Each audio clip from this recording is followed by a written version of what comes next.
চোৱা চিতা কৰিব জেএফএমচি আৰু ইডিচিৰ সদস্যসকলে। ইয়াৰ উপৰিও আমি জেএফএমচি আৰু ইডিচি সদস্য হিচাপে পৰিৱেশ সংৰক্ষণৰ ওপৰতো গুৰুত্ব প্ৰদান কৰা। লগতে বনৰ ওচৰে পাজৰে থকা মহিলাসকল আৰু তেওঁলোকৰ কন্যা সন্তানসকল যাতে উচ্চ শিক্ষাৰে শিক্ষিত হ'ব পাৰে আৰু সমাজৰ নেতৃত্ব ল'ব পাৰে তাৰ কাৰণে হৰ চেষ্টা চলাই থকা হৈছে। এইটোতে খুবেই ভাল পদক্ষেপ। আমাৰ কন্যা সন্তানসকল উচ্চ শিক্ষাৰে শিক্ষিত হ'ব লাগে, লগতে আমাৰ মহিলাসকলেও সমাজ পৰিৱৰ্তনৰ ক্ষেত্ৰত আগভাগ ল'ব লাগে। গতিকে আপোনালোকে প্ৰকল্পটো সফল কৰাৰ দায়িত্ব ল'ব লাগিব।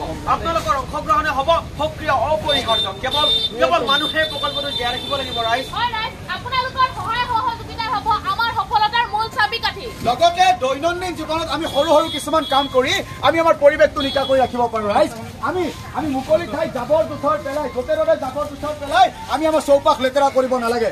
দৈনন্দিন জীৱনত য'তে ত'তে থু খেকাৰ তামোল পাণ আদিৰ পিক পেলাই আমি আমাৰ চৌহদটো লেতেৰা কৰিব নালাগে। দৈনন্দিন জীৱনত যিমান পাৰোঁ প্লাষ্টিকৰ ব্যৱহাৰ যিমান কমকৈ কৰিবলৈ চেষ্টা কৰিব লাগে। আমি জৈৱ পচনশীল সামগ্ৰীসমূহে ব্যৱহাৰ কৰিব লাগে। লগতে বিদ্যুৎ আৰু পানী অপচয় কৰাৰ সলনি ইয়াক ৰাহি কৰিবলৈ চেষ্টা কৰিব লাগে। আমি জাক জমকতাৰে অনুষ্ঠান পৰিৱেশন কৰা সলনি আমি সেই ঠাইত বৃক্ষৰোপণৰ ব্যৱস্থা কৰিব লাগে। একেবাৰে জীৱনশৈলীৰ গৰু পৰিৱৰ্তনে